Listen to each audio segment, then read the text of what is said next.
A mai videóban egy eléggé érdekes terméket fogok bemutatni. A Logitech G815-ös billentyűzetet néhány hete használom. A Cooler Master CK530-as billentyűzetemet váltottam le, ugyanis már egyre több szükségem van egy numerikus billentyűzetre. Úgy döntöttem, hogy kipróbálom a Logitech alacsony profilú mechanikus billentyűzetét. Mielőtt azonban belevágnék, meg kell említenem a Logitech G915-öt is. Az a billentyűzet a G815 vezeték nélküli verziója. A két billentyűzet a csatlakozásra számítva ugyanaz. Pár különbség van, amire majd ki fogok térni. A videóban azonban csak a G815-öt láthatjátok. Na de kezdjük is! Kezdjünk a dobozzal.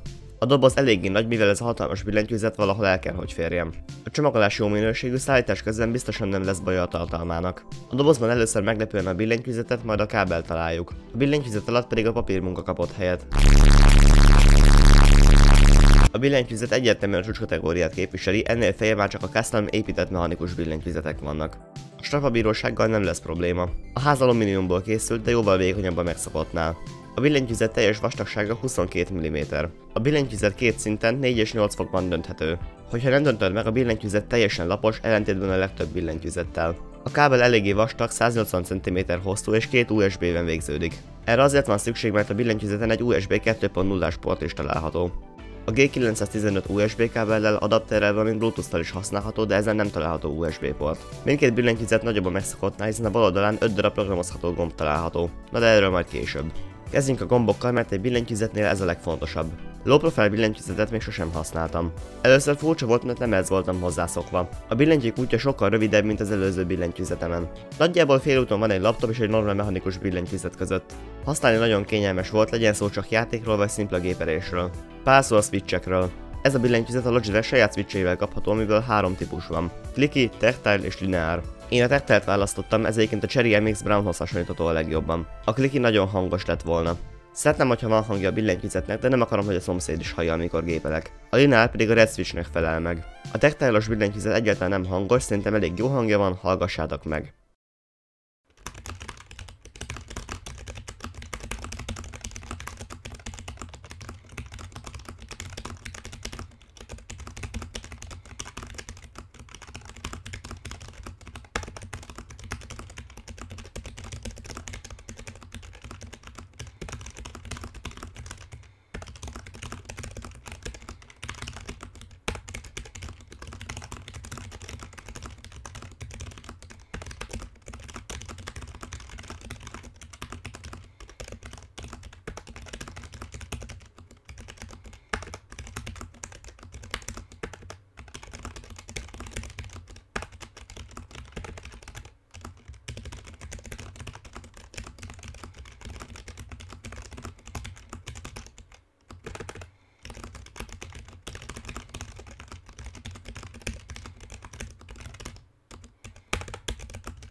Egy kis furcsaság a keycapekkel. Először, amikor leszettem az egyiket, azt hittem, hogy eltöltem.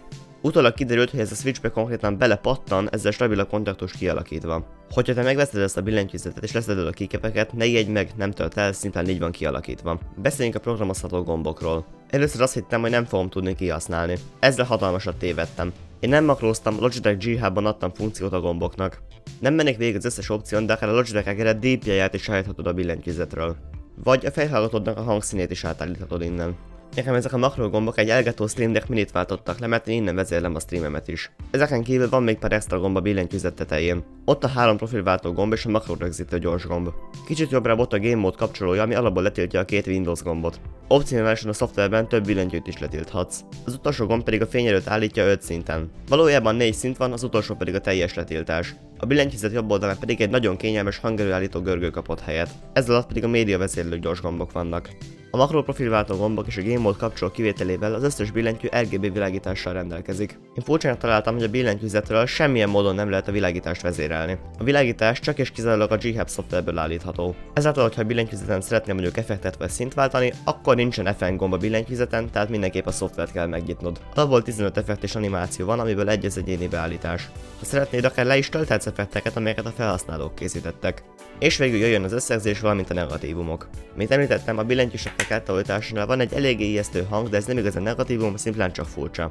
A kábel pedig nagyon vastag, ez valamilyen szinten érthető, mert 2 USB is átmegy rajta. Azonban emiatt lassan 3 hét alatt sem egyenesedett ki teljesen. Valamint én még örültem volna, hogyha a kábel eltávolítható lenne. És most jön az, amivel a legtöbb embert el fogom üldözni. A billentyűzet kiosztása és az ára. A Logitech billentyűzetei nem kaphatóak magyar kiosztással. A legtöbb ember, aki magyar kiosztású billentyűzetet használ, mindig sír, hogy nincsenek ékezetes betűk és hosszú i. A legtöbb ember, aki ennyiért vesz billentyűzetet, az nem a billentyűzetet fogja nézni, hanem vakon fog gépelni általában. A hosszú i-re pedig csak annyit, hogy én már reflexből a hosszú i-t vagy a G5 vagy az Alt G plusz C kombinációval írom le. Az ékezetes betűkhöz elég a kiosztást átállítani az operációs rendszerben. Attól, hogy a billentyűzeten apostrof van, az az A betű lesz, jobbra a backslash pedig az Ü.